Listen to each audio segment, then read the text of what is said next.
Hola, ¿qué tal? Les damos la más cordial bienvenida a nombre de la Secretaría de Cultura del Estado de Chihuahua, la Secretaría de Cultura Federal, la Coordinación Estatal de Ferias del Libro de Chihuahua y la Feria del Libro de Chihuahua 2020, Habitar un Mundo Distinto. Les damos la más cordial bienvenida a nuestro programa Noches con la Literatura. En esta ocasión rendiremos un homenaje al maestro José Vicente Anaya a través de las palabras de nuestros invitados, Wilibaldo Delgadillo y Heriberto Yepes. También nos acompaña Edna Harmon, quien es intérprete de lenguaje de señas mexicanas. Y bueno, les agradecemos profundamente su presencia y les cedo la palabra. Comenzamos. Bueno, buenas noches. ¿Cómo estás, Heriberto? Bien, bien. ¿Y tú? Pues bien, también con mucho gusto de estar aquí contigo conversando sobre nuestro amigo José Vicente Anaya. Acordamos previamente que la dinámica será que yo haga algunos comentarios generales y posteriormente Heriberto nos va a hablar sobre una serie de temas, por ejemplo, la relación de José Vicente con los infrarrealistas, con Bolaño y sobre todo lo que ha escrito Heriberto sobre la poesía de José Vicente Anaya. José Vicente Anaya fue amigo nuestro desde hace muchos años.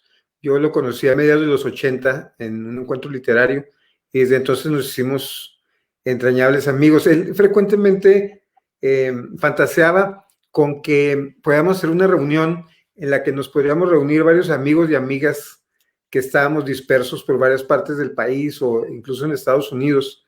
Y siempre mencionaba a Heriberto como uno de esos personajes, personas, amigos de él, que le gustaría que participaran en estas conversaciones. Desafortunadamente nunca pudimos hacerlo así como él quería, como esta especie de coloquio de lo que él llamaba espíritus afines, ¿no?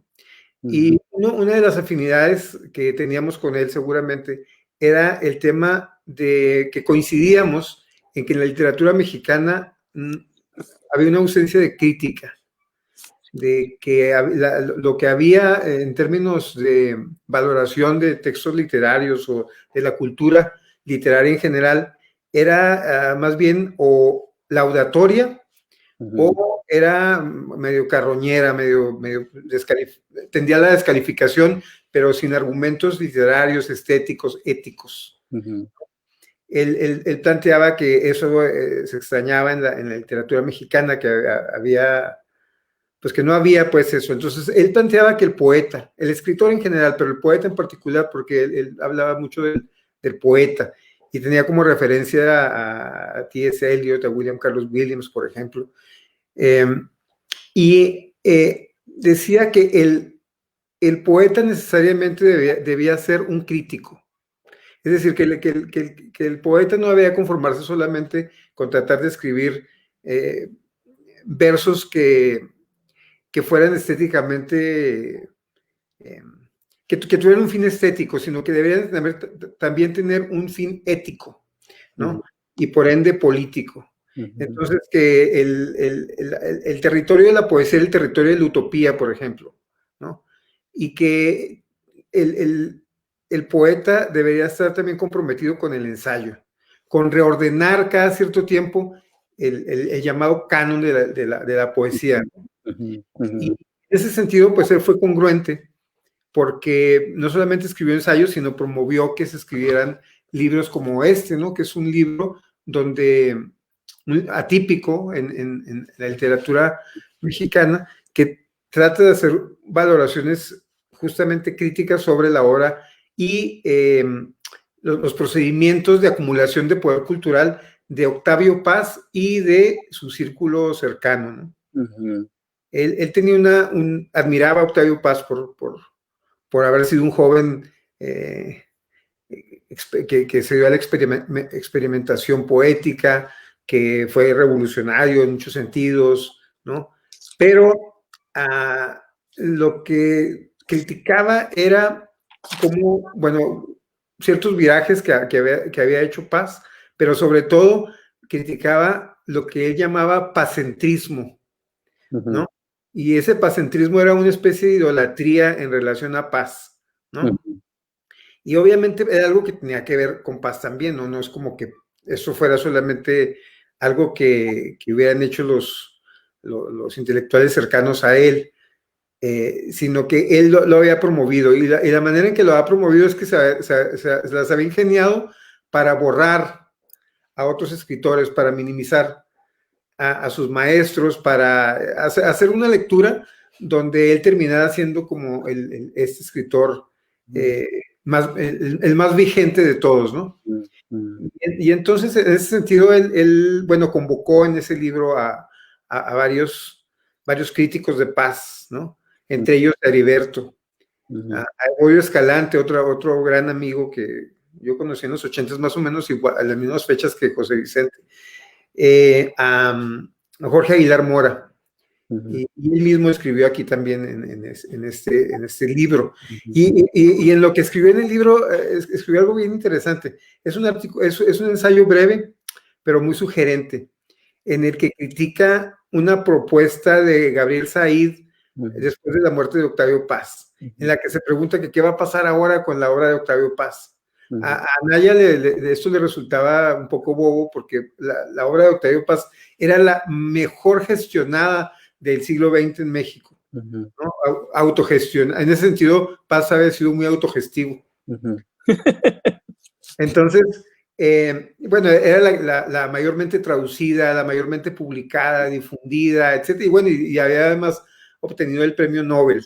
Y ustedes saben que ganar el premio Nobel no es solamente un tema de méritos literarios, sino de gestión política, ¿no? Gestión política respaldada por un gobierno. Eso no demerita la obra de los escritores, pero la verdad es que para ganar el premio Nobel hay que tener el respaldo del gobierno del país al que se pertenece. Y en este caso era el gobierno de Carlos Salinas de Gortari, ¿no? Y bueno, quienes son muy jóvenes no recuerdan ese momento crucial en la historia intelectual de este país, pero recuerden que en aquella época, curiosamente, esto va a resultar increíble, había dos polos intelectuales antagónicos. Uno era representado por la revista Nexos, ¿no? Y el otro era representado por la revista Vuelta. Y bueno, en aquella época hubo dos encuentros muy importantes. Uno que se llamaba algo así como el Encuentro por la Libertad, que Vuelta lo hizo en coproducción con Televisa, y televisaron después de los noticieros nocturnos estos encuentros. Y después Nexus respondió con el Coloquio de Invierno, que lo coprodujo con la UNAM. Y eso generó la salida del jefe, del presidente del Consejo Nacional para la Cultura y las Artes, a Víctor Flores Olea, por presiones de Paz y de su grupo. Pero esto lo comento porque ahora con el paso de todos estos años, Nexos y Vuelta se convirtieron, bueno, murió Paz y se acabó Vuelta, y siguió Letras Libres. Y Letras Libres y Nexos se convirtió en algo así como el PRIAN de la intelectualidad mexicana, ¿no? Ya ahora no, es muy difícil discernir entre la posición de Letras Libres y Vuelta. Bueno, entonces, en ese sentido, poetas intelectuales como José Vicente Anaya criticaron eso desde muy temprana hora. Criticaron esos procedimientos mediante los cuales los intelectuales son maiciados, ¿no? Son comprados a través de prebendas por el Estado mexicano, ¿no? Y cómo los intelectuales aprovechan esas plataformas para autogestionarse. Y el mayor de todos estos sería Octavio Paz. Digamos que después de Octavio, hay gente que se pregunta lo siguiente, dice, ¿por qué hay intelectuales como Octavio Paz o como Fuentes? ¿Por qué ya no hay estas figuras de referencia? Otra manera de plantear el problema sería, ¿por qué ya los cárteles de la literatura no existen? ¿O por qué las mafias de la literatura ya no existen? ¿No? Y tenemos un amigo, bueno, no sé si será tu amigo, Heriberto, mío sí es, que se llama Osvaldo Zavala, y él escribió un libro que se llama Los cárteles no existen. Pero a lo mejor en la literatura los cárteles ya tampoco existen, ya nada más hay pandillas, ¿no? Pandillas alojadas por aquí, por allá, etcétera. Pero estos grandes cárteles de la literatura, como los conocimos en la época de Paz y de Fuentes, pues sí se han pulverizado. Y se han pulverizado por políticas culturales neoliberales, en las que bueno, también promovidas por Paz. No quiero abundar mucho en esto. Quiero regresar a José Vicente, porque ya estos ensayos que publicó aquí, hay unas cuestiones, quiero rescatar una expresión que él utilizó. Dice, a propósito de una poeta que criticó a los críticos de Paz, diciendo que eran como perros que le ladraban a una carroza imperial. Y él dice, bueno, la imagen habla por sí sola, ni qué decir. Pero cuando introduce él esa cita, dice, fulana de tal presa de un trance de vasallaje mental. Esa idea de vasallaje mental a lo mejor es algo a lo que podríamos regresar más adelante cuando tengamos algún intercambio. Ok. Que esa idea de, o sea, combinada con la idea del pacentrismo y contrapuesta a la idea de que la poesía es un espacio o un territorio de la utopía. Yo creo que es una conversación es algo que hay que rescatar, es un tema que hay que rescatar. Por ejemplo, a mí me parece que ahora que hay estos duelos duelos desplegados entre grupos intelectuales, a veces me parece que tan malo el Pinto como el Colorado. Es decir, no, hay una ausencia de ideas, ¿no? Parece que son desplegados hechos por los partidarios de las Chivas y otros por los partidarios de la América. Y hay falta sustancia. Espero que tú no hayas firmado ninguno de ellos, Heriberto, ¿no? No. Bueno, porque luego se mete uno hace como estos comentarios sin saber que alguien lo que firmó a mí tampoco, pues, ni me preguntaron. No, a mí tampoco.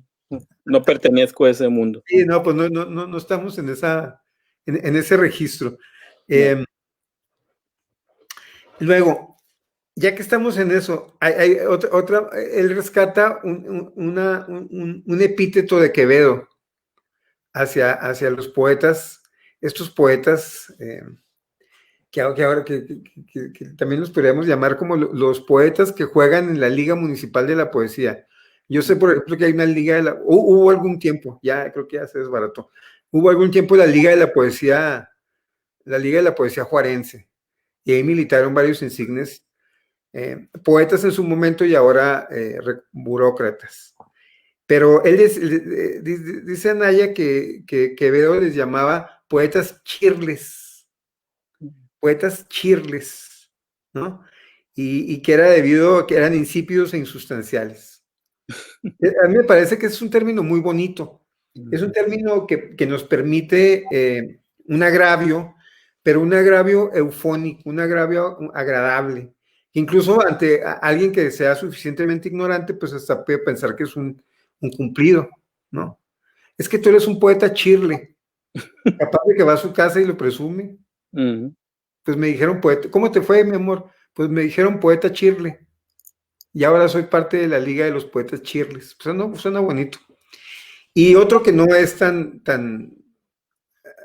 ese sí está más complejo o más difícil de asimilar, es el de San Juan de la Cruz, que decía que los malos poetas insultan a la divinidad porque se supone que los poetas deben de hablar con Dios y que un mal poeta entonces es alguien que insulta a la divinidad. Este ensayo está lleno de humor. Está lleno de humor y como decía al principio, critica la propuesta de Said, que se pregunta qué va a pasar ahora con la obra de Paz, y propone un plan que es una mezcla de chantaje sentimental y plan quinquenal. Y eso del plan quinquenal no es plan sexenal, sino es plan quinquenal. Así como la Unión Soviética de Stalin, ¿no? Esta planeta. Entonces es como una paradoja. Entonces este humor sutil de Anaya, estos ensayos están plagados de eso. Su ensayo que aparece aquí está plagado de eso. Y luego hace una descripción de lo que plantea Said, que es como una especie de fantasía no, como una especie de aquí podría salir una buena novela de ciencia ficción, porque dice que Said propone un centro de estudios pasianos, un centro que lo congregue todo y que computarice todas las palabras que aparecen en los poemas y en los ensayos de nuestro insigne poeta, y que nos pueda decir, por ejemplo, con un teclazo, cuántas veces utilizó la palabra poesía, o cuántas veces utilizó cierto, o cuántas veces mencionó la palabra mixcuac, ¿no? Y que entonces se podrían comunicar desde cualquier parte del mundo, a cualquier hora, por teléfono o por computadora, para preguntar este tipo de cosas, este tipo de cuestiones sobre la obra de Paz. A él le parece algo, obviamente, insustancial, ¿no? Pero la manera en que lo describe, la manera en que hace esta crítica de la propuesta de Said, me parece que es algo que se debe rescatar más para nuestro campo literario, ¿no? Recuperar la enjundia que han demostrado, por ejemplo, Evodio Escalante y Heriberto. Tú no te has quedado atrás en ese sentido. Y el sentido del humor, como el que acabo de escribir. Y esto para combatir la solemnidad, pero sobre todo para desbaratar este cuerpo avasallante. A mí una de las cosas, no sé, a lo mejor podemos hablar sobre esto más tarde, es esta expresión que frecuentemente escucho en los críticos capitalinos, que dicen, quien entre nosotros ha hecho tal o cual cosa. Y uno dice, ¿entre nosotros? Pues como quienes somos nosotros. Quienes entre nosotros han cultivado el soneto. Como que yo nunca me identifico con ese entre nosotros, ¿no? Entonces, no sé, ese entre nosotros como que nos ha sido heredado como un dogma, ¿no? Como un dogma que tiene una lista jerarquizada de referentes literarios en los que, no sé, yo de pronto no me veo ahí, no quepo, ¿no? Bueno, digo como lector, ¿verdad? No como escritor, tampoco tengo esas aspiraciones de trascendencia, pero me refiero como persona aficionada a leer y que los lectores vivimos de literatura también. Entonces, bueno, yo hasta aquí dejaría mis comentarios. Bueno, no, quisiera agregar algo, perdón. Quisiera agregar una anécdota. Hace 2 años nos comunicamos varios amigos con José Vicente, Rubén Macías Esparza, Carlos Macías Esparza, su hermano, Diego Ordaz, varios amigos. Nos reunimos y decidimos que queríamos hacerle un homenaje a José Vicente Anaya, nada más por el gusto de que era nuestro amigo y como un reconocimiento a su labor literaria, pero también a su postura crítica. Una postura crítica corrosiva, pero al mismo tiempo amable, espiritual. Era siempre un gusto estar con él, abrazarlo, conversar. Y decidimos que le íbamos a llamar a ese reconocimiento un homenaje a la disidencia, ¿no? Era un homenaje a José Vicente Anaya, pero le quisimos poner ese nombre. Entonces, cuando hablamos con él, aceptó de inmediato, pero inmediatamente se colocó del lado de quienes promovían el homenaje a la disidencia. Es decir, se desplazó del papel de homenajeado al papel de homenajeador. Y entonces dijo, sí, vamos a hacerle un homenaje a la disidencia. Entonces viajó a Ciudad Juárez. Todo esto lo hicimos de manera autogestiva. Generamos los recursos a través de la cooperacha de los amigos y no solamente en términos monetarios, sino también en términos de espacios. Hubo una banda de jazz que tocó en un bar, etcétera. Hubo eventos en un café, en un bar, en la Plaza Cervantina. Aparecieron ahí amigos de hace mucho tiempo de José Vicente, como Mario Arnal, que vino de Chihuahua, en fin. Fue algo muy, muy, muy interesante, muy bonito. También tengo que mencionar que a partir de entonces, ya había un edificio ahí que un grupo de jóvenes gestores culturales estaban rescatando, y ahí pusimos un mural donde, bueno, unos artistas hicieron un mural con el rostro de José Vicente y la leyenda mi domicilio exacto son los sueños. Y a partir de entonces este edificio se conoce como el edificio de los sueños. Puede sonar algo cuando no conocemos el contexto ni el referente, puede sonar como algo un poco cursilón, pero ellos supieron entender e interpretar el discurso de José Vicente en el sentido de que la poesía es el territorio de la utopía. Entonces, este edificio maltratado en esta zona abandonada, que está costando mucho esfuerzo rehabilitar, no importa, porque lo que importa es intentarlo.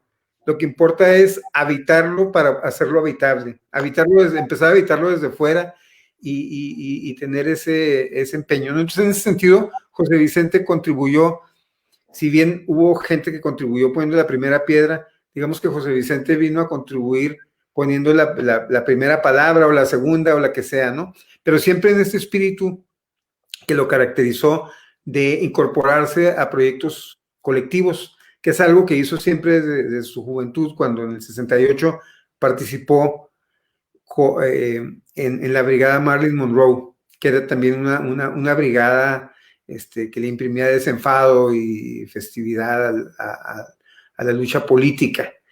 Y por último quisiera mencionar otro rasgo de José Vicente. José Vicente nació en Chihuahua, sabemos, en Villa Coronado, pero su vida fue una vida de nómada y marcada por una identidad fronteriza. Él vivió posteriormente en California, creo que también un tiempo vivió brevemente en Juárez.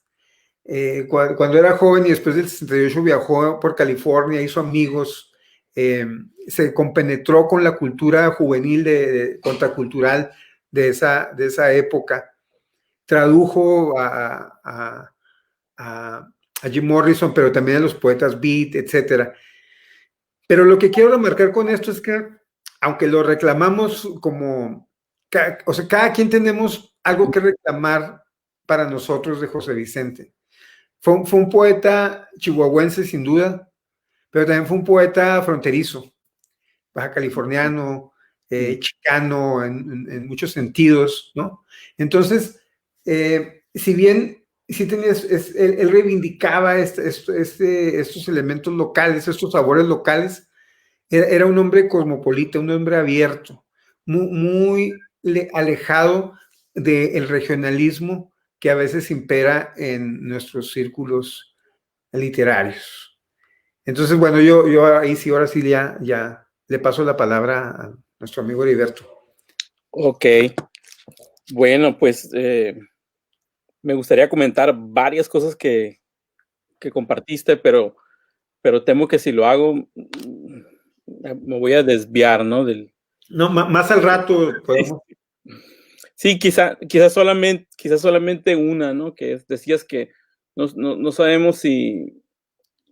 Y esta la comento porque tiene que ver totalmente con, como tú lo planteaste, ¿no? Con la visión de Anaya y de la poesía mexicana, ¿no?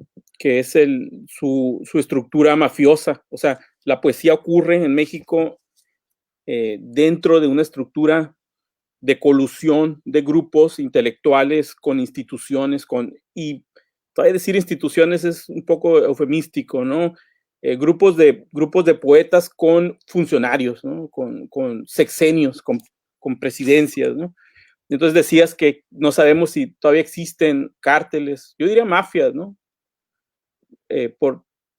otra discusión, ¿no? Pero sí, o sea, sí existen mafias todavía, ¿no?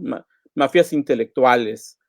Ya no solamente la, digamos, la de Nexos o la de Vuelta, que después se transformó en Letras Libres, ¿no? Decayó y se transformó en eso, sino que ahora tenemos la mafia creciente, ¿no? La mafia emergente de la 4T, ¿no? Entonces, hay mafias. Ahora, lo que no hay es grandes escritores dentro de esas mafias. O sea, porque la mafia de Vuelta, Letras Libres, bueno, de Vuelta, tenía a un gran escritor que era Octavio Paz, como su líder, ¿no? Como su padrino, digamos, ¿no? Y había también figuras como Carlos Fuentes, un gran escritor también, un gran ensayista, un gran narrador, que participaba de esas dinámicas mafiosas, ¿no? No tan marcadamente, ¿no? Como Paz. Y lo mismo se puede decir de Monsiváis, o sea, Monsiváis también tenía un rol, digamos, de padrino en cierta manera, ¿no? Ahora, lo que ya no hay desde la muerte de Paz y todos ellos es mafia con ese nivel de escritores, ¿no? Y eso hace una gran diferencia, ¿no? No una diferencia ética, ¿no? Pero sí una diferencia estética dentro de esa estructura. Bueno, Vicente se dedicó toda su obra, toda su carrera a una crítica de estas mafias, ¿no? Creo que es uno de los aspectos de la obra de Vicente. No, yo diría que incluso no es el principal, o sea, su crítica política dentro de la literatura no es la principal, pero sí es algo que marca muy fuerte a su poética. Entonces yo hice una presentación, voy a compartir una presentación y me va a servir de guía para no dividir tanto, que es algo que a todos nos ocurre, especialmente pues a los que hablamos demasiado, ¿no? Entonces, pues estamos aquí para hablar de José Vicente Anaya, un poeta, traductor, ensayista, que nació en 1947 en Chihuahua, ¿no? Él es un escritor del norte que emigró hacia Ciudad de México, donde él ya finalmente se estableció, aunque como decía Willy Baldo, tuvo un itinerario por diferentes regiones, ¿no? Y durante toda su vida fue un viajero, ¿no? Como muchos escritores mexicanos, que esto es un rasgo que no comparten todos los escritores de todo el planeta, pero los mexicanos comparten esto con otros. Él era un escritor viajero, perteneció a una época de mucho viaje, ¿no? Ahora, voy a hablar del momento en que yo, a través de cómo conocía a Vicente, voy a ir contando sobre su obra. Yo conocía a José Vicente Anaya en 1998, en agosto de 1998. Él propuso, fue una iniciativa suya, proponer lo que él llamó un seminario taller. Un seminario taller Juan Martínez, que duraba un año, de agosto del 98 a agosto del 99, en Tijuana, a través del Instituto de Cultura de Baja California. Y creo que usando el nombre podemos entender muchas cosas de Vicente. O sea, porque él explicaba, ¿no? Cuando inició ese taller. Ese es el único taller literario al que yo he asistido, ¿no? Después de ese taller, ya, de ese seminario taller, ya yo sentía que cualquier otro no iba a cumplir, no se podía comparar, ¿no?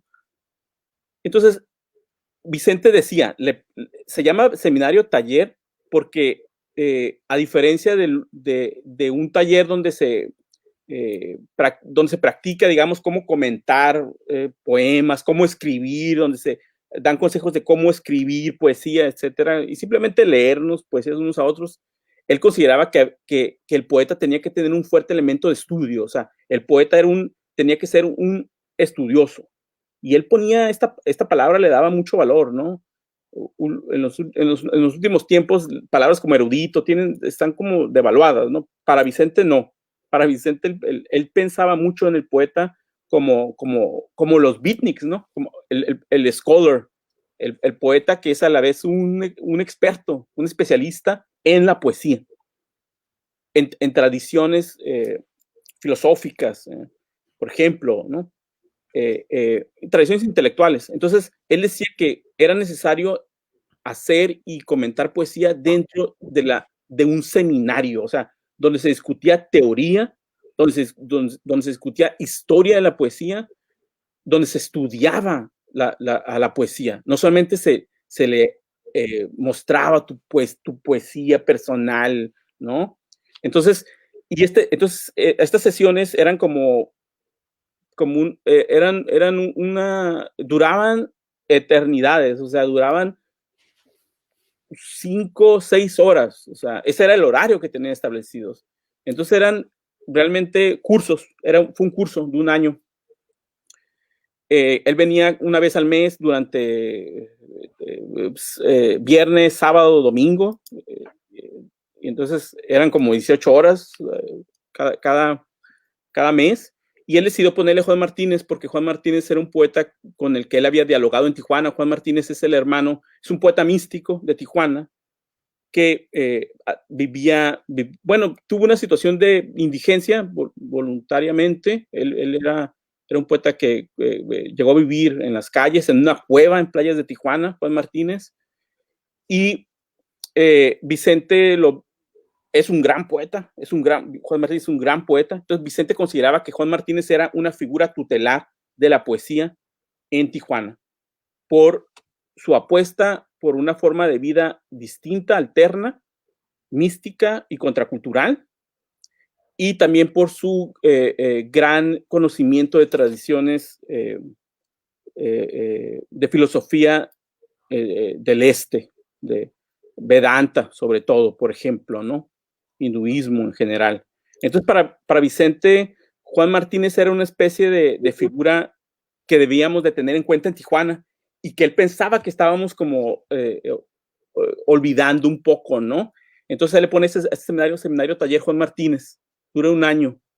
Y yo había comprado un par de años antes, yo entonces tenía 24 años, había leído Hikuri, pero realmente no entendía cómo ubicar Hikuri. O sea, yo era un lector de poesía norteamericana, fundamentalmente, y de novela del boom. Ese había sido mi entrenamiento como, digamos, como lector, ¿no?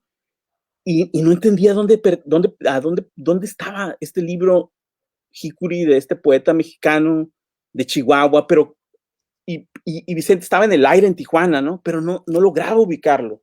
Entonces, cuando vi anunciado este seminario, dije, bueno, voy a conocer a este poeta que tiene un poema muy interesante, un libro muy, muy interesante, ¿no? Y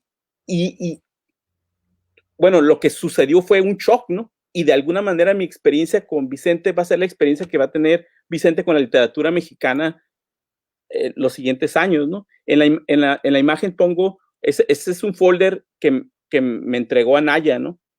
Me dijo, o sea, tienes que leer todo esto, ¿no? Entonces él sacó fotocopias de poesía surrealista y poesía vanguardista, no solo fundamentalmente surrealista, pero hay también otras vanguardias, y me lo dio, o sea, la tercera sesión o lo que fuera, me dijo, tienes que leer todo esto porque tú tienes este hueco, ¿no? Tú sabes novela latinoamericana, por lo que me has dicho, sabes poesía norteamericana porque era lo que yo compraba en San Diego y leía todo el tiempo, pero tú no escucho que conozcas las vanguardias europeas ni la poesía mexicana, ¿no? Entonces él me dio esto, y esa otra hoja es una lista de 225 poetas que hay que conocer y que esta Vicente nos la distribuyó a todos los participantes. Nos dijo, ustedes tienen que leer en los siguientes años a estos 225 poetas, donde hay un gran número de poetas mujeres, por cierto. Entonces, esa digamos, fue mi primera impresión y mi primer encuentro con Anaya. Además de que en ese momento, esto también es muy importante, Anaya prácticamente había perdido la vista. Por eso el tamaño de letra de ese folder. O sea, veía muy poco. Realmente Anaya no funcionaba su vista, ¿no? Entonces era también muy impresionante este poeta que venía de la Ciudad de México, pero que había nacido en el norte y que tenía toda esta información y que estaba ciego, ¿no? Que daba las sesiones desde la ceguera funcional realmente, ¿no? Después él recuperó la vista y para mí también fue otro shock, o sea, conocer a alguien que había regresado realmente de la ceguera, ¿no? Entonces, en ese seminario, en alguna de las, no sé, 4 o 5 sesiones, Vicente comenzó a hablar de los poetas infra. Entonces, puse ahí algunas fechas, ¿no? Pero imaginen escuchar a este poeta mexicano que habla de unos poetas infra en el 98 en Tijuana. Y él esto después me lo recuerda en una entrevista que le hice en el 2005. Él me recuerda, ¿te acuerdas cuando yo hablaba de los poetas infra? Y yo realmente lo recuerdo muy claramente porque yo decía, a ver, estos poetas de los que él habla y de los que nos está leyendo materiales, ¿dónde quedaron? O sea, porque a pesar de mi juventud, pues tenía cierta idea de los mapas, ¿no? Y decía, pero es que los está inventando. Son poetas menores, son sus amigos. Entonces era como todo muy fantasmal, ¿no? Le dedicó una sesión de ese seminario taller a los poetas infra. Y recuerdo que como 2 meses después, 3 meses después máximo, pues empezó a circular mundialmente los detectives salvajes de Bolaño, que se publica, revisaba las fechas, ¿no? Dice ahí que se publica en noviembre del 98.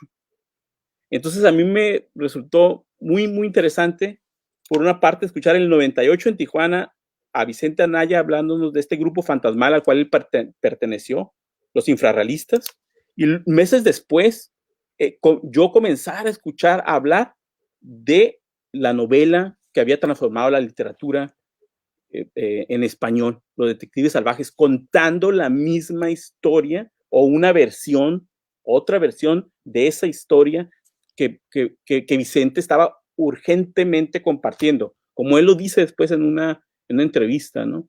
Entonces, ese desconcierto, imaginen, o sea, ese desconcierto de este poeta mexicano hablando de este grupo de fantasmas que no entiendo muy bien quiénes son o qué pasó con ellos. Era como una atmósfera fantasmagórica y poco clara. Yo todavía creo que al hablar de este momento, todavía me entro como en una regresión de la confusión, del desconcierto, de qué carajos estaba postulando este autor. Entonces, a partir de ese momento, yo comencé una investigación que obvio dependía mucho de lo que Anaya me compartía como información y como lecturas, pero una investigación para poder entender de qué estaba hablando este poeta prácticamente ciego y tan conocedor y tan asombroso. Y él me dio esta antología de 1976, Pájaro de Calor, 8 poetas infrarrealistas, de 1976, donde está incluido Anaya. Es uno de los 8 poetas infrarrealistas de esta antología. Y esto es muy importante decirlo para terminar así de tajo con todas aquellas personas que dicen que Vicente no fue un poeta infrarrealista. Bueno, la antología, digamos, que ellos mismos organizaron, lo nombra como infrarrealista y lo incluye. Entonces, esta antología del 76, el infrarrealismo, en el que participaba también, por ejemplo, Roberto Bolaño, Mario Santiago Papasquiaro, que son, digamos, sus miembros más conocidos actualmente, ya que se les atribuye el liderazgo, aunque eso Vicente siempre lo criticó, o sea, dijo que no había sido así, pues se dispersaron, ¿no? Eran un grupo en oposición a Octavio Paz. Los infrarrealistas tenían un enfrentamiento con Paz. Por el tipo de poesía que hacía Paz, más conservadora, un modernismo, un vanguardismo relativamente conservador, que les parecía a los infrarrealistas, pues, que estaba detrás de los tiempos. O sea, que era una poesía, digamos, detrás de la poesía beatnik norteamericana, para decirlo muy claramente, ¿no? los poetas infra eran poetas jóvenes en ese momento, estaban muy influidos por los beatniks, por la poesía norteamericana y por la larga tradición de poesía sudamericana y centroamericana que tanto interesaba a Vicente, por ejemplo, ¿no? Entonces, Octavio Paz como figura central les parecía anacrónica y literariamente anacrónico, y Paz, por su poder político creciente en esa década, también les parecía criticable, ¿no? Entonces tenían un enfrentamiento muy claro con Octavio Paz. El grupo se disuelve, el grupo en buena medida no encuentra canales de publicación adecuados, y también su propia búsqueda existencial, su propia forma de ser poetas, pues los dispersó, hizo que el grupo operara del 75 al 77, 78. Entonces, en ese momento Bolaño termina yéndose a España, como sabemos. Mario Santiago Papasquiaro desaparece realmente en buena medida del mapa, y Vicente comienza a hacer viajes y llega junto a la antología. En la imagen está su libro Hikuri. Este libro se publicó en 1988, o sea, hace 12 años después de la antología, ¿no? Pero el libro está escrito en 1978 y podemos saber que, o sea, hay una publicación del poema en 1980. Eso también para despejar cualquier duda de que yo alguna vez he escuchado el Hikuri no es cierto que se escribió en esa época, o sea, para mermar su originalidad. No es cierto. No, es cierto, porque hay una impresión, está publicada de manera impresa en 1980. Ahora, como libro aparece en el 87 una edición y otra en el 88. Aquí pongo la del 88. Entonces, Hikuri es la principal obra de José Vicente Anaya. Y en ese libro él ya no dice soy infra. Él ya no, si uno toma el libro, este libro, cuando lo comprabas en los años 80, 90, pues no tiene información para saber que este poeta había sido un compañero de movimiento de Bolaño. Entonces era parte de la fantasmagoría, ¿no? O sea, el propio Vicente, digamos, pierde la frase, decir infra como referencia. Entonces, y abajo pongo Los Detectives Salvajes y un libro de Anaya que se llama Los Poetas que Cayeron del Cielo, que es un libro de traducciones suyas de poesía norteamericana. Y esto lo pongo en un mismo año para dar a entender a quien, si hay alguien mirando, pues un poco la cronología y un poco la genealogía. O sea, este es un momento crucial. 1998 es un año muy importante en la literatura en español y especialmente en México, porque aparecen dos libros que definen a una época. Por una parte, la novela de Bolaño, que rescata todo lo que había sido ocultado, o sea, un grupo, una vanguardia mexicana que había sido ocultada, de la que entonces nadie hablaba. Francamente, esa es la verdad. En 98 nadie hablaba de los infras, excepto Vicente en México. Y aparece este otro libro que es como una especie de testamento y documento de decir, nosotros fuimos una generación muy influida por la poesía norteamericana. Y casual, este libro se publicó en Baja California. Juan Pablo es editor y el Instituto de Cultura de Baja California lo coeditan. Y de alguna manera fue el libro que acompañaba al seminario taller. Entonces, esto primero, ¿no? En 98, este poeta que habla de un pasado del cual no hay memoria, y a la vez que es un año en que el infrarrealismo se hizo la referencia internacional. O sea, de pronto es la gran novela después del boom, es una novela sobre un grupo, una vanguardia mexicana, de la que en ese momento yo estoy seguro que muchos lectores pensaban que era una entera ficción. Entonces paso a la siguiente imagen. Aquí tenemos una foto. Esta foto está incluida en la antología que les mencionaba. Es una antología, es una fotografía en que está Vicente, como lo pueden, Vicente junto a Bolaño, y después Rosa Ribeiro, y después está Mario Santiago, ¿no? Entonces, esta es una foto, digamos, que ahora se ha vuelto así célebre entre los estudiosos de Bolaño y los estudiosos del infrarrealismo en general, ¿no? y nos muestra un momento un retrato de grupo, para decirlo claro, es un retrato de grupo. Entonces, esta fotografía, de alguna manera, se volvió también como el instrumento a través del cual hablar de estos fantasmas y empezar a recuperar la información concreta, salir de la fantasmagoría y comenzar la labor de archivo y de lectura. Entonces, esta foto es muy importante, ¿no?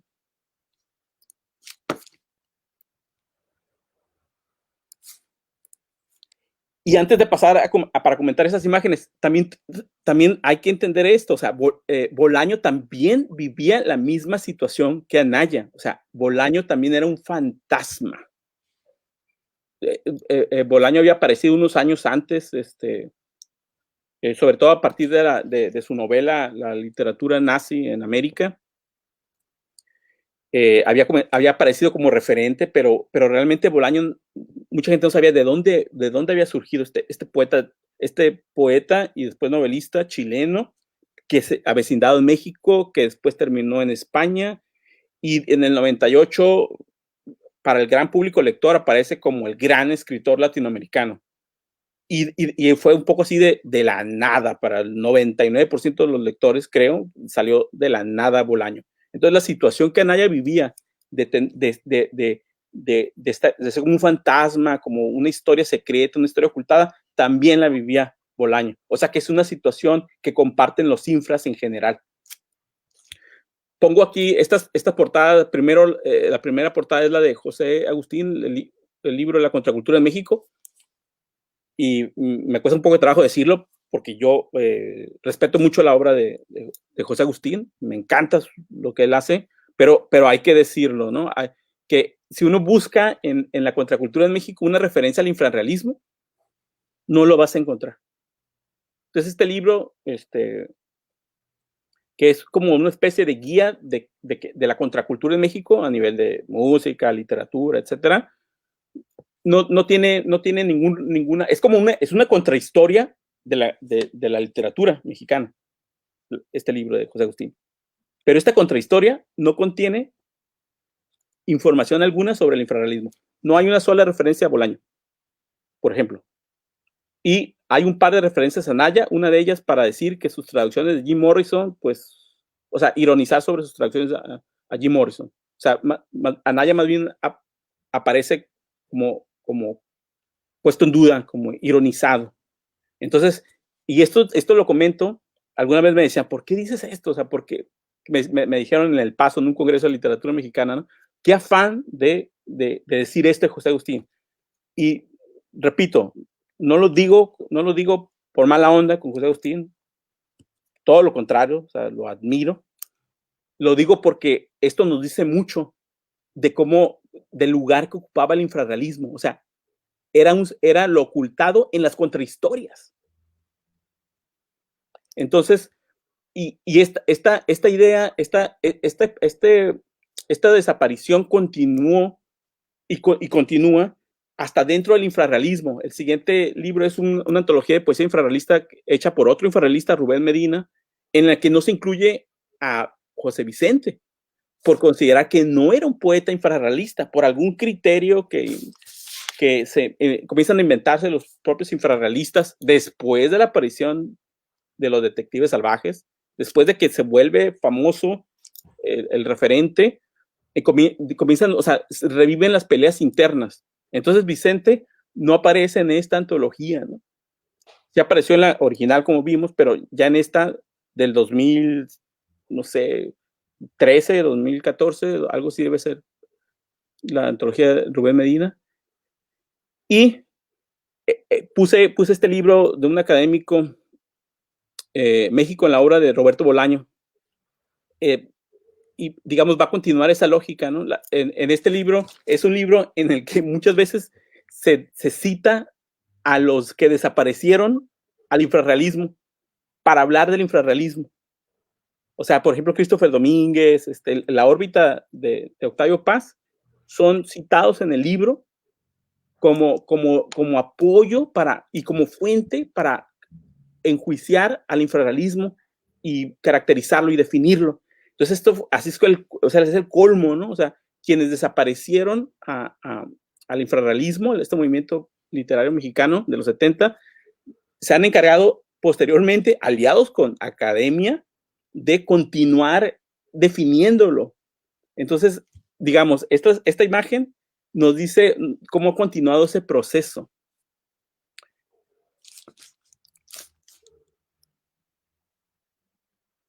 En el 2005, entonces Bolaño en el 98 publica Los Detectives Salvajes.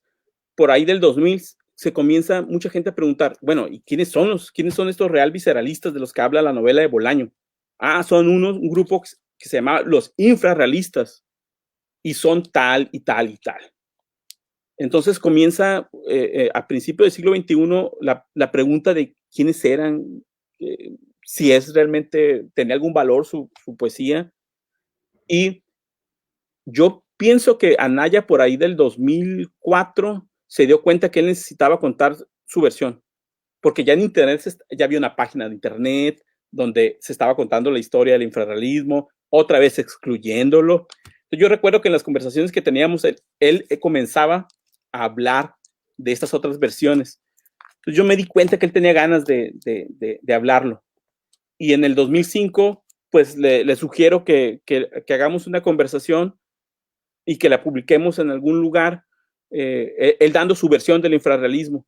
Entonces en el 2005 empezamos el intercambio y se publicó en el 2006 en la revista de Rogelio Villarreal. Gracias a Rogelio Villarreal, si no es por esta entrevista tan importante en donde Anaya dice tantas cosas tan importantes, no existiría si no fuera por un editor como Rogelio Villarreal. Eso hay que decirlo. O sea, es tan difícil publicar algo que rompa esquemas que hay que subrayarlo, ¿no? Entonces, en el 2006 aparece esta entrevista que yo le hago, digamos, dándole plataforma para decir, Vicente, cuéntanos qué era el infrarrealismo, cuéntanos tus diferencias con Bolaño, cuéntanos cuál es el valor de este movimiento. Y también Vicente sugirió que hiciéramos una mínima antología. Entonces, me dijo, me pasó materiales y me dijo, tú elige poemas y yo reviso tu selección. No teníamos mucho espacio. Yo quise darle más espacio. Él quería darle más espacio a la poesía de los infrarrealistas. Yo quise darle más espacio a la entrevista con Anaya, porque sabía que era importante que quedara esa fuente. Entonces, esto se publicó en el 2006. Es una entrevista que yo creo, bueno, no creo, he visto que ha sido usada por diferentes estudios, no siempre dando el referente, ¿no? Porque es tan fuerte lo que dice Anaya. Básicamente está diciendo, el infrarrealismo no es Bolaño. Existíamos otras y otros que de alguna manera esta entrevista de Anaya es todavía como un foco de tensión. O sea, es tan fuerte, es como, no olvidemos, si la novela de Bolaño cuenta la contrahistoria, la historia no oficial de la literatura mexicana en los años 70, entonces ahora Vicente nos cuenta la contrahistoria de la contrahistoria. Entonces es tan inusual este tipo de gestos, este tipo de posicionamientos críticos, que yo creo que todavía hoy nos produce desconcierto. O sea, primero entender qué es el infrarrealismo, entender cómo lo presenta Bolaño y después entender cómo es que responde Anaya. Yo en España, en Chile, o sea, prácticamente no tienen conocimiento de esta otra versión del infrarrealismo. O sea, yo he leído los libros y sí hay algunas menciones, sí hay un libro que se empieza que cita entrevista con Anaya, pero no se ha procesado esta contrahistoria. Entonces ahora ya casi termino. Ahora vamos a la obra poética de Anaya, que digamos es otro momento, ¿no? Ahora, una vez que entiendes, hay un movimiento de poesía mexicana, una vanguardia postmodernista, contracultural, que fue ocultada y que tiene poetas meritorios. ¿Quiénes son esos poetas? ¿Dónde están sus libros? Y entonces aquí tenemos su principal libro y las 5 ediciones que tiene el principal libro de Anaya, que es Hikuri. Es un poemario donde se narra un viaje ontológico, metafísico, y es un poema experimental con fuertes tintes etnopoéticos. Y esas son las 5 ediciones que existen de este poemario, ¿no? Mi vecino está haciendo ruido con su herramienta, espero que no les llegue. Si llega, Willy, te encargo que me indiques para pasarte la palabra, ¿no? Entonces, notemos los años, ¿no? En el 87, el 88 aparece la primera edición de Hikuri y su siguiente edición es del 2004. Entonces, este hueco, esta laguna, también nos dice mucho de cómo se podía conocer el principal poemario de los Infra, no solamente de Vicente, porque hay que decirlo, el principal poemario, el principal libro de poesía de los Infras es el de Vicente, es el más complejo. Entonces, es el más interesante estéticamente. Entonces, si hasta el 2004 se reeditó, ya creo que no necesito decir nada más, ¿no? Una de estas ediciones es de Costa Rica, realmente es una edición pues para un encuentro de poesía, y las otras ocurren en 2010 y 2014, que son las que se encuentran habitualmente en librerías todavía. Algunas de estas se les encuentra todavía, ¿no? Pero en 2004 era posible otra vez leer Hikuri realmente, porque su anterior edición solamente se encontraba en librerías de viejo. Ok. Y estos son otros libros de Anaya. Morgue del 75, escrito en el 75, publicado en el 80, si bien recuerdo. Ahorita puedo revisar el dato, ¿no? Peregrino, Piratas Poetas, un libro fascinante. Yo pienso que es el segundo libro más importante de Anaya. Y ahí está, yo creo que el poema más interesante, para mí, el poema más interesante de Anaya está en Piratas Poetas. Y el último, el anaranjado, Astros Fugitivos, es un libro de 40 ejemplares. Puedo contar, hay muchas historias de cada uno de esos poemarios, pero quiero detenerme aunque son unos segundos en este último. Es un poemario con 40 ejemplares que se imprime en Rosarito, dejen revisar rápido el año, en el 2013. Este es un poemario infra. O sea, no era un poemario reciente de Anaya, es un poemario de su época infra.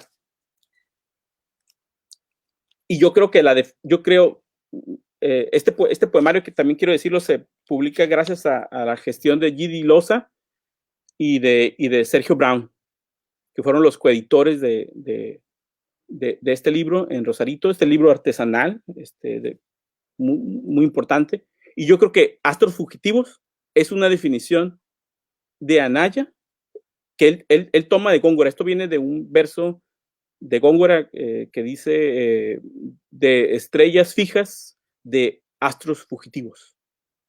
Y él toma esta frase, esta imagen de Góngora yo creo, para definir a los infras. O sea, los infras, estos poetas, son astros fugitivos. Voy a la siguiente. Entonces, antes de pasar, básicamente, entender la poesía de Anaya, yo creo que es la labor que sigue. O sea, entender Hikuri, releer Hikuri y releer todos sus otros poemarios.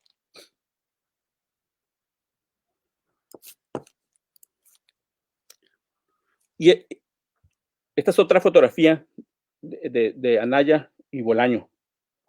Y yo creo que a Anaya no le gustaría escuchar esto que voy a decir. Pero yo creo que uno de los errores de Vicente fue no abandonar su pelea que tenía con Bolaño, y que Bolaño siempre estuvo con él. Si buscamos referencias de Anaya en Bolaño, en sus ensayos, en sus entrevistas, en los detectives, no vamos a encontrarlas claramente. en Los Detectives Salvajes hay algunos pasajes en que Anaya está presente de manera desdibujada. Pero eran dos interlocutores. Y esto es lo que no le gustaría a Anaya escuchar, creo. Bolaño sabía que Anaya era el verdadero gran poeta infra, que no era Mario Santiago Papasquiaro. Y ahorita puedo comentar por qué digo esto. Entonces, pero ellos tenían una pelea personal también, intelectual y personal. Entonces, uno y otro se negó, uno y otro se rechazó. Esto también creo que tuvo un costo mayor para Vicente, ¿verdad? Porque Bolaño se hizo famoso internacionalmente. Pero este ocultamiento, esta rencilla intelectual y personal que ellos tenían, creo es algo que nosotros debemos superar. Nosotros no debemos heredar esto de Vicente. Yo creo que para poder entender a Bolaño y para poder entender a Vicente, hay que entender su interlocución, romper con este esquema en el que no los tenemos visualizados como interlocutores. Les voy a dar unos ejemplos. La novela de Bolaño se trata de la búsqueda de esta poeta Cesárea Tinajero, que en realidad es una ficcionalización de Concha Urquiza. Viajan al norte de México a buscarla, a Sonora, en la novela de Bolaño. Este es exactamente el itinerario de Vicente. O sea, Vicente es el poeta infrarrealista que viaja al norte y que se vuelve un experto de Concha Urquiza, de la cual todos ellos sabían a través, por ejemplo, de Germán Liz Arzubide y de Efraín Huerta. Entonces, en buena medida, doy un ejemplo, ahorita puedo dar otros, ¿no? En buena medida, el poeta infraimaginado por Bolaño, quien mejor lo cumple es Vicente. Otro punto, el poeta infra tan vinculado a la poesía norteamericana no es Mario Santiago Papasquiaro. O sea, su relación con la poesía norteamericana no es muy profunda. El poeta infra que tiene una relación mayor con lo norteamericano, con el norte mexicano y con el norte estadounidense, es Vicente. El poeta más experimental de ellos, si bien Mario Santiago también es muy experimental a su manera, el más experimental de ellos es Vicente. Entonces, esto es necesario decirlo. El poeta infra arquetípico, imaginado, propuesto por Bolaño, tuvo una realidad biográfica y esa es Vicente. Y Bolaño lo sabía. Una de las razones por las cuales Bolaño le da más importancia a Mario Santiago Papasquiaro es para desdibujar, para tergiversar que muchos de esos rasgos que él recrea, que él mismo asume, vienen de Anaya. Entonces era como sobredimensionas a Mario Santiago Papasquiaro y llamas la atención sobre su figura y lo mitificas para desdibujar a otros infras, sobre todo a Anaya. Y Anaya hizo de alguna manera lo mismo. Yo recuerdo, a mí me sorprendió mucho cuando yo hablaba con Vicente de los méritos literarios de Los Detectives Salvajes. Yo recuerdo una vez en un restaurante en Tijuana, yo llevé el ejemplar de Los Detectives Salvajes pensando que Vicente no había querido leerlo porque omitía hablar mucho. Estoy hablando como en el 2002.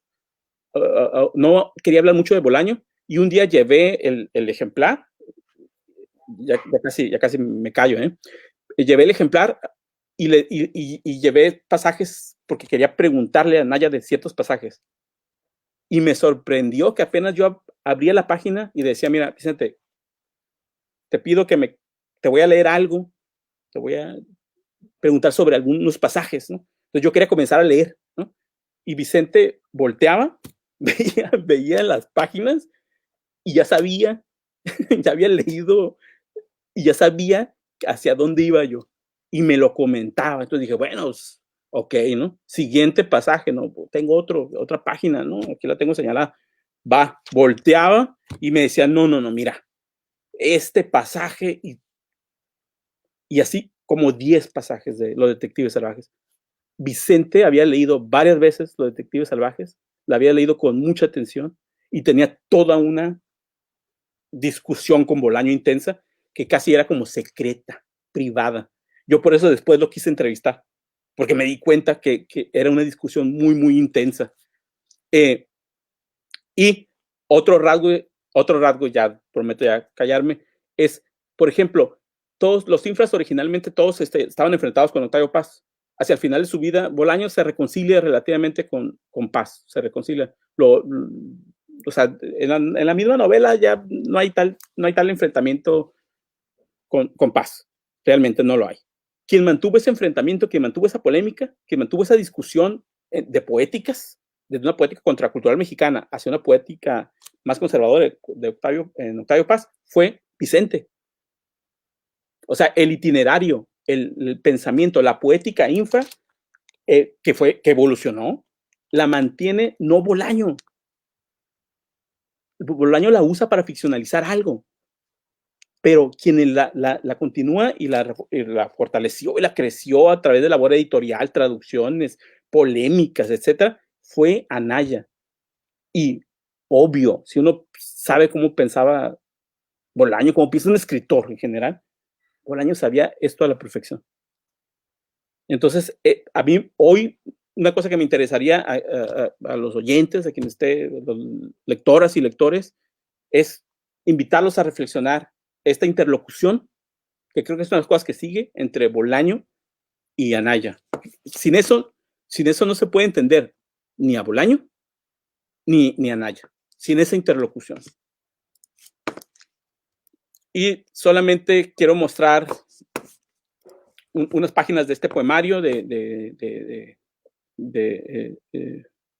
que comentaba hace rato, Astros Fugitivos, ¿no? Este es un poemario visual y quizá pues ya hablé mi media hora, creo que ya es momento no sé, de dialogar, de aceptar preguntas, etcétera, ¿no? Que yo siento que apenas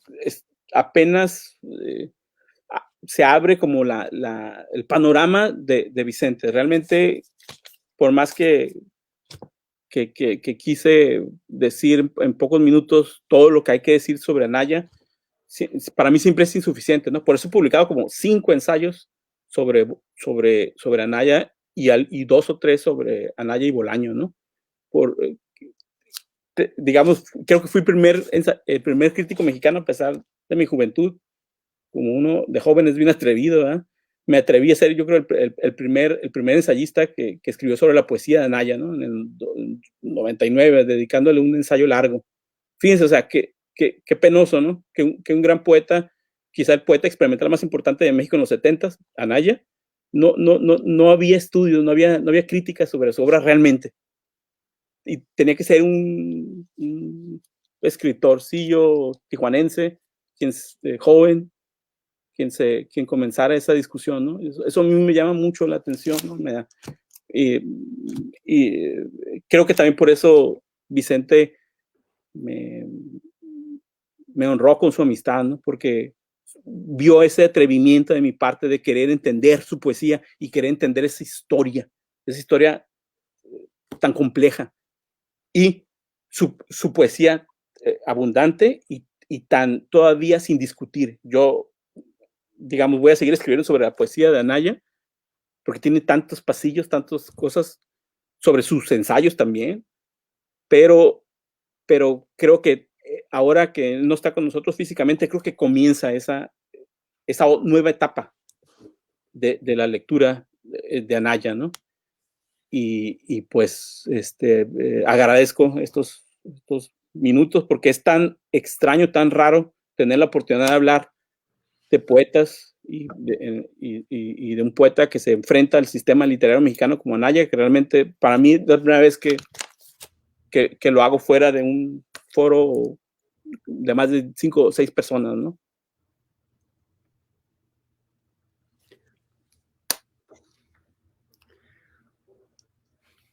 Muchas gracias.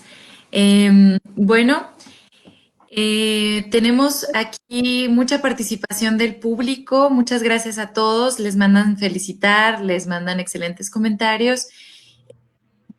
Y bueno, encontramos una pregunta de Carmen Galán, que también estuvo muy activa aquí en el chat. Ella nos pregunta, ¿se podría publicar la entrevista, esa entrevista, la que mencionabas de Anaya, en mi revista Tópala? Y más adelante también Paula Julia, saludos, pregunta también que si podrían compartir esa entrevista de Anaya o si nos pueden decir dónde la podemos encontrar.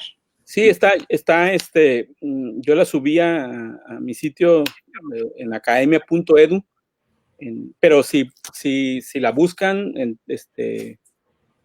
entrevista José Vicente Anaya, a lo mejor pone Heriberto Yepes y seguramente va a salir. Y cualquier persona, si alguien más la quiere republicar, lo puede hacer nada más que me avise, pues, para tener el dato y que por favor den la fuente original, porque es muy importante. Esto es muy importante para Anaya. O sea, Anaya era un historiador, todo lo pensaba como historiador.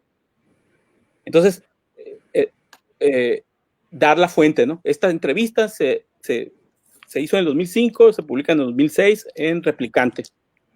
¿Por qué? Porque parte de Anaya era un combatiente y parte del combate de Anaya se hacía con historia, creando archivo. Entonces él podía decir, este poemario yo lo escribí en tal año y lo publiqué por primera vez en tal lugar. Y él sabía desde antes, sabía que esto iba a ser puesto en duda tiempo después y que iba a ser borrado y negado. Entonces él tenía todos estos mecanismos de crear historia y crear archivo. Entonces Vicente a mí me enseñó eso, a pensar la creación de archivo y pensar la historia desde el acto creativo mismo. Entonces, claro, pueden publicarla, pero sin desdibujar su historicidad, porque ya ha sucedido, ¿no? La republican en otro lugar y híjole, es como si Anaya lo hubiera dicho en el 2010, ¿no? Cuando esto es importante que se sepa, esto lo dijo en el 2005 y se publica en el 2006 y es parte de un combate entre infrarrealistas, ¿no? Por ellos, contar su propia historia y desgraciadamente excluirse unos a otros. Entonces, es una historia apasionante, ¿no? Muy, muy anayesca, muy, muy bolañesca, ¿no? Ok, muchas gracias Heriberto por tu respuesta. Nos llegan preguntas de último minuto. Parece que hay muchísima actividad con el público y mucho interés.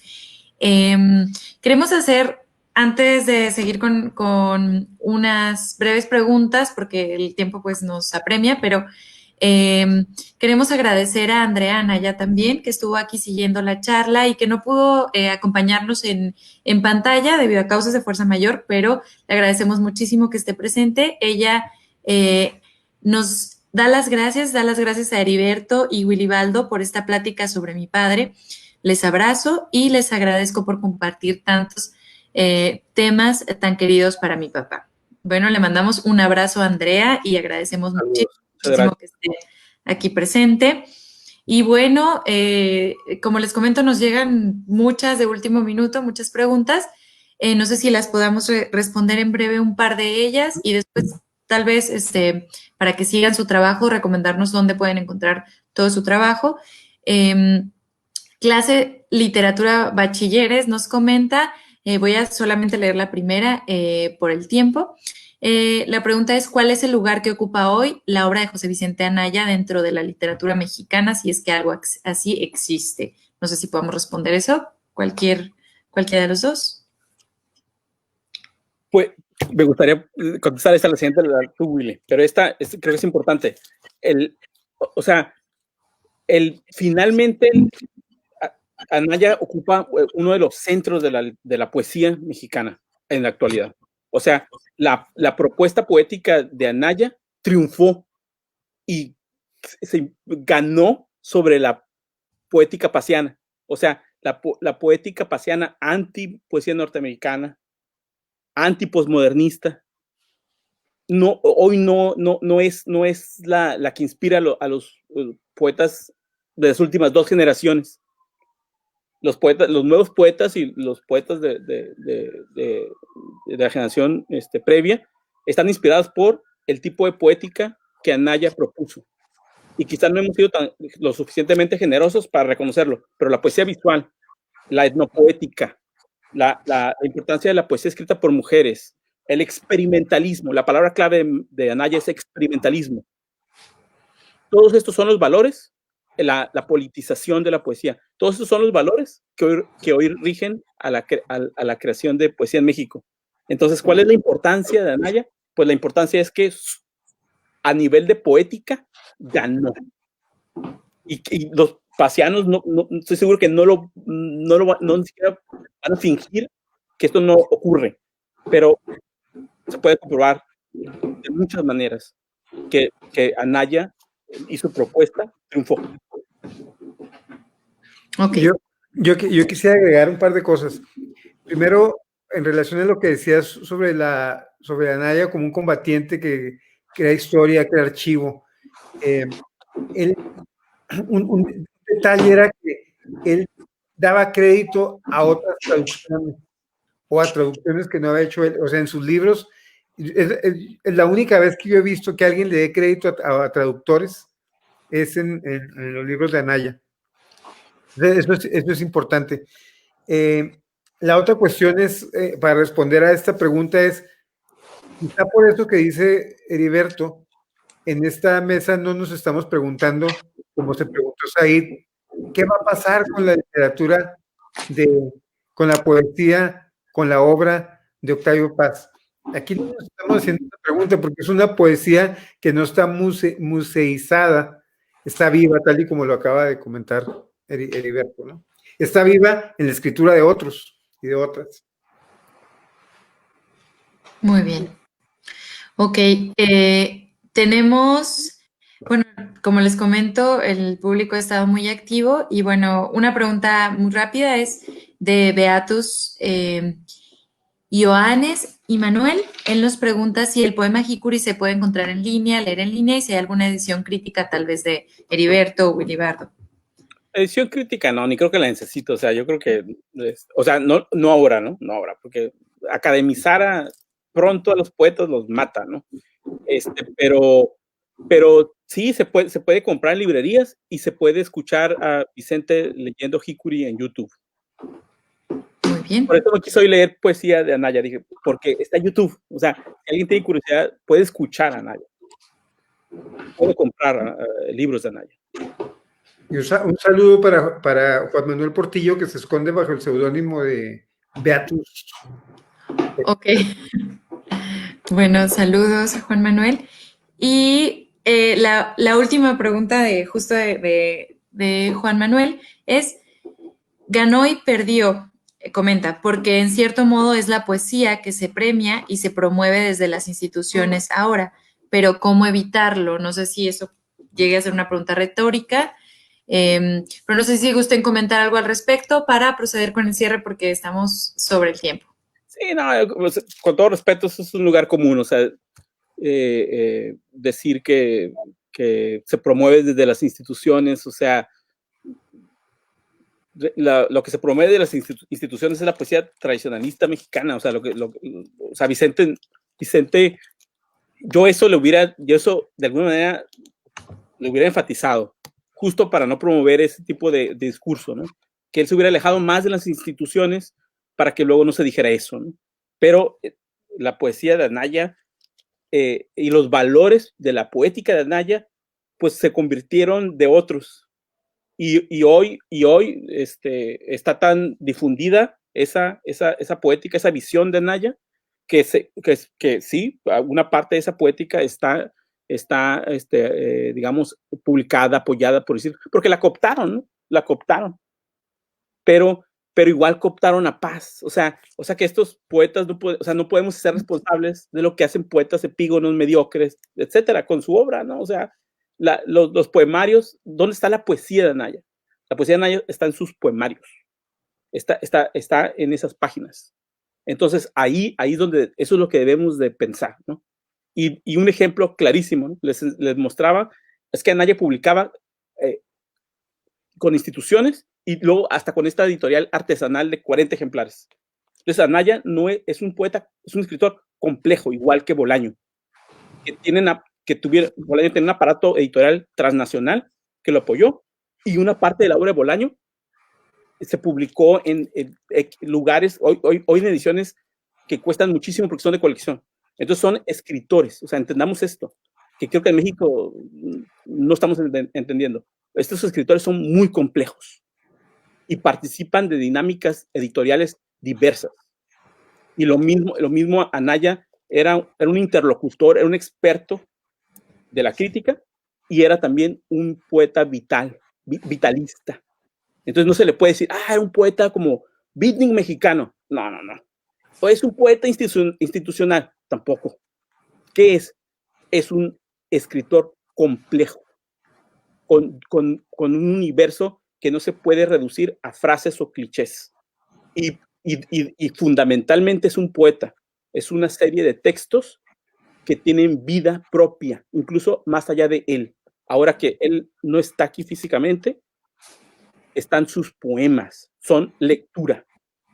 Y todo lo demás, chismes, comentarios, calificaciones, etcétera, es parte quizá de las redes, ¿no? Pero la literatura de Anaya es muy potente, muy potente. Y eso es lo importante, su obra estética. Muy bien. Ninguna mesa sobre José Vicente Anaya y su labor poética, intelectual, puede transcurrir sin que se diga que también él se consideraba como un anarquista y que él solía contar que cuando Bolaño lo vino a invitar a participar en el infrarrealismo, él le dijo que él no era infrarrealista, que él era anarquista. Entonces, digo, yo concuerdo con todo lo que has dicho, Heriberto, y yo creo que sí es el más infrarrealista de los infrarrealistas. Pero creo que en este juego y en este encono que había entre ellos dos, era una manera de José Vicente de tomar distancia con respecto a Bolaño. Uh-huh. Es decir, yo le dije que yo no era infrarrealista, que yo era un anarquista. Y lo comento porque no quiero que venga en la noche a jalarme los pies y decirme, pero ¿por qué no dijiste que yo soy un poeta anarquista? Uh-huh. Y solamente por eso, por superstición, lo comento. Uh-huh. Muy bien, porque hoy pues es el día de todos los santos, entonces más vale. También, bueno, proseguimos con una pregunta que por acá les digo de tantos, ya se están yendo, pero Arnoldo Herrada, saludos Arnoldo, él pregunta, ¿qué lugar ocupan los neurotrópicos enteógenos, a propósito de Hikuri, en la obra de José Vicente Anaya y con la literatura mexicana? Sí, evidentemente los alucinógenos, el peyote, o sea, es parte del imaginario de Anaya, parte de su experiencia con la poesía, pero hay que decirlo, o sea, yo conocí a Vicente creo que profundamente, ¿no? O sea, Vicente era una persona que nunca promovía el uso de las drogas, ni del alcohol, ni siquiera sobredimensionaba el uso de los alucinógenos, ¿no? No, o sea, es como que de alguna manera queremos pensarlo así, ¿no? Pero Vicente no era ese tipo de poeta, ¿no? Esto mismo pasa con otros poetas a los que se les vincula en ese imaginario, ¿no? Por ejemplo, pienso en Rothenberg, ¿no? Pero no, o sea, creo que Vicente pensaba filosóficamente los rituales chamánicos y los consideraba en esa dimensión, o sea, el uso del alucinógeno como parte de una ceremonia religiosa, pero no como un turismo o como creación de una experiencia personal, que New Age o sea, yo creo que eso es como también parte, digamos, de la visión bohemia que a veces se tiene de la poesía de Anaya. Entonces esta pregunta me parece muy importante, ¿no? Sí, o sea, hay una presencia, pero esa presencia realmente es más filosófica que de uso frecuente, digamos, de Anaya. O sea, Anaya consumió el jicuri, yo creo que pocas veces en su vida, ¿no? Pero convirtió ese uso ritual, ese consumo ritual en poesía, ¿no? Muy bien.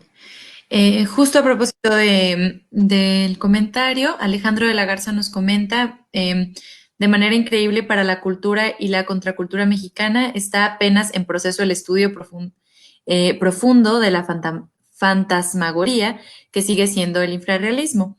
Y desde luego, como dicen Yepes y Willy Bardo, el estudio a fondo de la obra de Anaya. Qué bueno que entremos al territorio comanche de la crítica de los infra y de Anaya. Y también muy acorde y muy también en el tono del comentario de Willy Bardo, tal vez, pero nos dice Rubén Macías, saludos a Rubén. Él dice, solo para felicitar a Will y a Heriberto Yepes, faltó decir que Anaya fue un promotor de poetas jóvenes. Su legado, me imagino también crear otras y otros poetas para poder generar otras pláticas. Maravilloso de Yepes, estamos encontrando otro Anaya. Y bueno, pues si hay algún comentario más que quieran agregar, dejamos abierto a cualquiera de nuestros dos participantes para proceder a terminar esta tan enriquecedora plática. Yo me quedo con la sensación de no haber hablado más que 2 o 3 aspectos de Anaya, ¿no? No hablé de su aspecto como traductor, como editor de revistas, como editor de libros,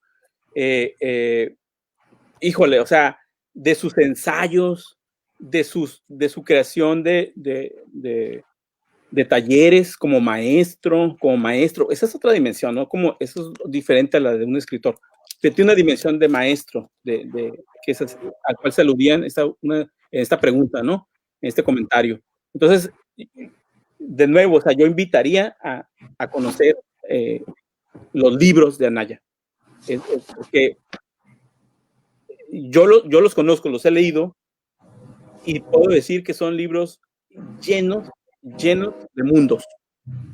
Entonces, y en México no somos muy buenos para la crítica, francamente, porque todo el mundo hispánico en este momento tiene mediocre. La academia, la crítica literaria es nefasta y la mayoría de la academia es muy mediocre, tanto la norteamericana como la mexicana, sobre literatura mexicana. Y pues necesitamos investigadores reales, verdaderos. Nombres.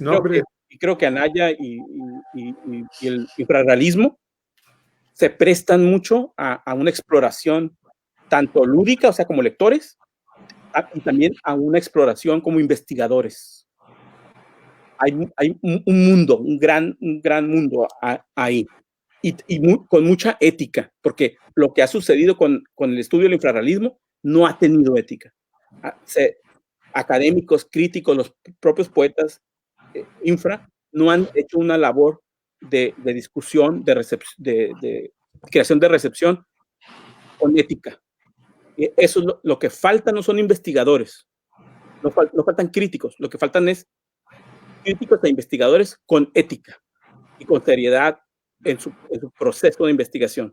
Eso sí hace falta, porque lo que hay ahorita es realmente un desastre.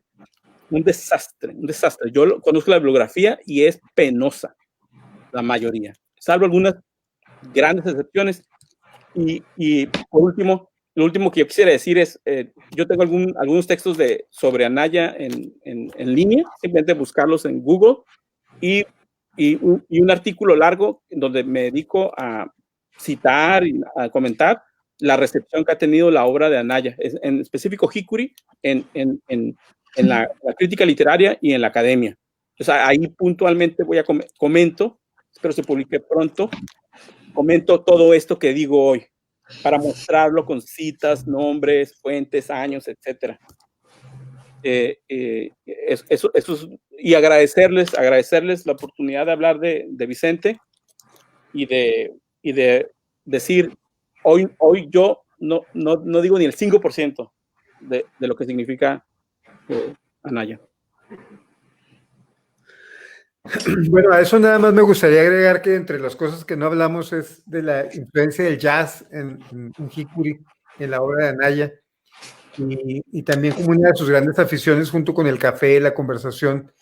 Y yo concuerdo con lo que acaba de decir eh, Heriberto sobre la falta de atención a obra que paradójicamente está en el centro, pero se marginaliza por todos estos mecanismos de los que hablábamos también al principio, que son infinitos y que hay que empezar a desmantelar y a examinar de manera crítica y con mucho rigor, ¿no? Y también agregar, pues, que una de las grandes contribuciones de Anaya es, o uno de sus grandes legados es que podemos ser escritores, críticos y podemos ser amigos también. ¿No? Yo creo que la amistad era un valor importante literario para Anaya, generar calor cultural, calor literario, sin que eso estuviera desprovisto de este aspecto de combatiente que mencionaba Heriberto. Entonces, en ese tenor, pues, me gustaría mucho, digo, no sé si estamos al final, pero creo que sí, ¿verdad? Sí. Me gustaría mucho agradecer a Heriberto haber aceptado esta conversación, este encuentro, y me da mucho gusto verlo a la distancia. Es paradójico también que después de no vernos en mucho tiempo nos vimos ahora que no nos podemos encontrar, nos pudimos ver. Sí, muchas gracias, Willy. Yo también estoy muy contento de verte y estoy muy agradecido con todos, con todas y todos los que hicieron posible esta conversación, ¿no? Y disculpen todos los errores y digresiones, ¿no? Pero pues son pocas las oportunidades y siempre es urgente y nunca hay tiempo. Estas discusiones siempre ocurren así, ¿no? Con accidentes y con prisas. Ok, no, y es parte de esta naturalidad, ¿no? En realidad recibimos muy buenos comentarios. Y bueno, por último me gustaría leer un comentario de Carmen Galán, quien ha estado muy activa durante toda la charla. Ella comenta, muy interesante todo lo que nos compartieron, nos llenaron de inquietud para sumergirnos en su obra. Y quise comentar este en específico porque precisamente no hay tiempo suficiente, ¿no? Para comentar una obra tan grande y tan rica, tan interesante. Y bueno, pues justo esta charla, pues la intención es que las personas indaguen un poco más en su obra, que se interesen. Y bueno, esperamos que sí se haya logrado efectivamente en la audiencia. Y sin más, pues procedo al cierre de esta charla a nombre de la Secretaría de Cultura del Estado de Chihuahua, la Secretaría de Cultura a través de la Dirección General de Vinculación Cultural, la Coordinación Estatal de Ferias del Libro de Chihuahua, la Feria del Libro de Chihuahua 2020, Habitar un Mundo Distinto. Agradecemos la presencia a Wilibardo Delgadillo y Heriberto López. Asimismo, a nuestras intérpretes en la lengua de señas mexicanas, quienes estuvieron presentes a lo largo de toda la charla. Y les agradecemos a ustedes, espectadoras y espectadores, el habernos acompañado. No olviden compartir que en Chihuahua está sucediendo la cultura. Habitemos un mundo distinto. Hasta pronto. Hasta luego. Gracias.